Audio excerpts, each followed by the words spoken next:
Hey everybody, so I just wanted to make a video about the importance of the census and how it then correlates to the House of Representatives delegates for each district, and how that then correlates to the Electoral College that ultimately decides who the next president will be.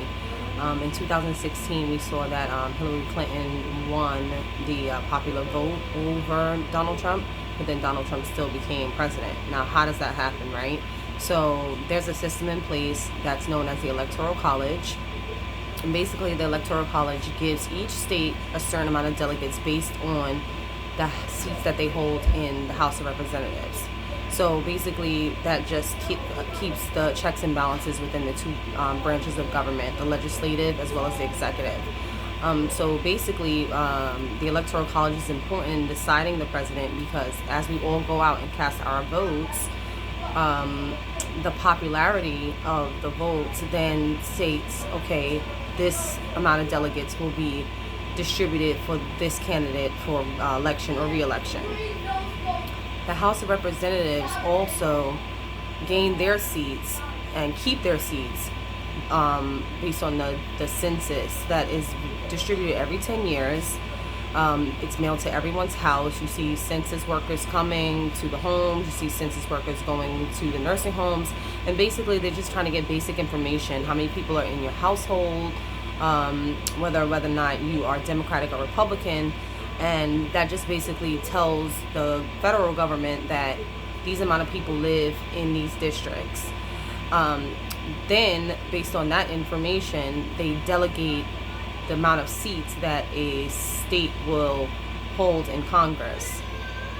So that's the importance of the census, because if you don't fill out the census, then you start to lose congressional seats.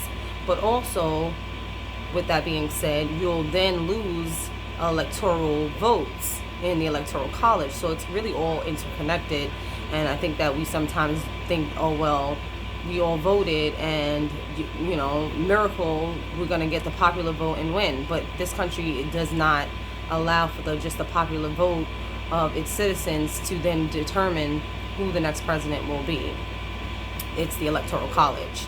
That's how we end up seeing, you know, blue states and red states that are predominantly blue and red states. And we also see what these things call swing states or battleground states. The swing states and battleground states are states that have a division between who votes Republican and who votes Democratic. And then that's really what determines that. Actually, that's really what becomes important as far as the presidential election is concerned, because we have some states that always vote blue, right? So New York will always vote blue for the majority because most people vote Democrat here. Same thing goes for California. But places like Florida are a battleground state because some people side with the Democrats and some people side with the Republicans. And that's why you always hear these this rhetoric about, oh, we gotta capture the swing states, we gotta capture the battleground states, because that really decides then what can sway the electoral vote. And again, that's what we've seen what happened in 2016. We've seen Hillary Clinton with all these popular votes, and we see Donald Trump, you know, with less than popular vote, but he won the Electoral College because, again, he won those battleground states. So I'm just going to, you know, keep explaining, you know, how each state and how many delegates are from each state based on their population. I'm going to put up some slides so that, you know, you can see it for yourself on a map. But again, this is why it's so important for everyone to vote, because if you are in a state that's predominantly blue, and, you know, majority of Democrats feel like, oh, well, you know, we're not going to go out and vote because our vote doesn't matter. There's still a small population of people who vote Republican in those blue states. They're overwhelmingly not represented because of the Democratic vote that goes out. But then that's how you see these states then become, you know, turn from blue to red, because it's the population's responsibility to go out and vote to keep the majority of the votes Democratic. So again, I'm going to continue to talk a little bit more about how that's important in federal government and our presidential elections, just because we are in the fight of our lives at this point. And again, I think it's very important that everybody continues to have these conversations, do that research, research the candidates, understand what's going on in the country, and just really make a decision based on what your morals speak to. And don't think that your vote doesn't count, because it does, right? It really, really does. New York is a huge state.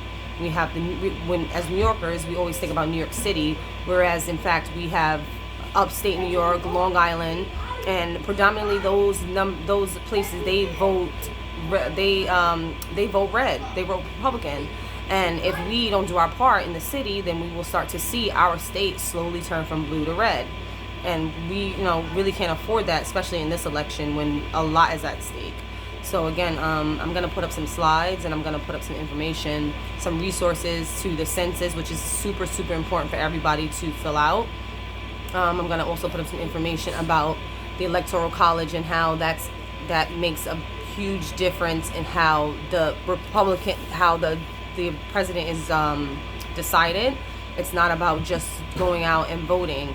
It's about how many candidates in that Electoral College that we can secure. So again, make sure you guys vote. Make sure you vote like your life depends on it, because it really, really does. Living in a democracy, we have to understand that it is our civic duty to keep that democracy, and we should be all, really, really worried about the state of our country, and the fact that it does not guarantee that we're gonna keep this democracy if we don't fight for it. And we don't want to end up in a situation where we are asking ourselves, like, what could I have done differently? Why didn't I go on and vote? It may not be the best candidate. Like, again, Democrats may not have the best candidates on the ticket. There may be issues. You may be wondering, like, what they stand for. But again, you have to think about your own morals. We all see what's going on. We all know what's going on. So again, do your research and make it your priority to get yourself and maybe 10 other people out there and vote. Okay? Good night.